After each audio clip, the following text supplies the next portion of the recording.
આજે તો સવારમાં મારે કાલના કપડાં જે સુકાઈ ગયા હતા એ બધા સંકેલવાના હતા અને કાનુડાને તો મસ્ત મેં નવા કપડાં પહેરાવી અને મંદિરમાં બેહાડી દીધો તો મુંગટ નહોતો થતો તો એમાં થોડુંક રૂ ભરી અને કાનાને પહેરાવી દીધો.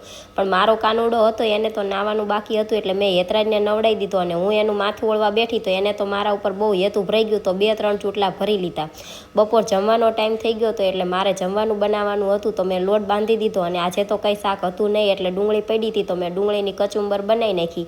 કચુંબર અને રોટલી બની ગયું તો હું અને હેતરાજ જમવા બેસી ગયા પણ હેતરાજને તો કચુંબર નહોતી ખાવી અને તો ગોળને રોટલી ખાવું હતું તો ખાઈ લીધું. અને આજે તો બપોર થયું ત્યાં પાછો વરસાદ ચાલુ થઈ ગયો હતો અને સાંજે તો અમારે મારા જેઠના ઘરે જવાનું હતું એટલે અમે ઘરેથી નીકળી ગયા અને ત્યાં પહોંચી અને મેં અને મારા જેઠાણી બંને રોટલી બનાવી નાખી. મારા જેઠાણી રોટલી ઘીવાળી કરતા હતા અને આ બધાય તો રોટલી બને એની વાટ જોઈને બેઠા હતા. પછી તો મારા જેઠ જઈ અને કાજુનું શાક લઈ આવ્યા હતા તો અમે બધા જમવા બેસી ગયા અને હારવાર હતો મોહનથાળ અને લાડવા. વિડીયો ગમે તો લાઈક કરજો, ચેનલને કરજો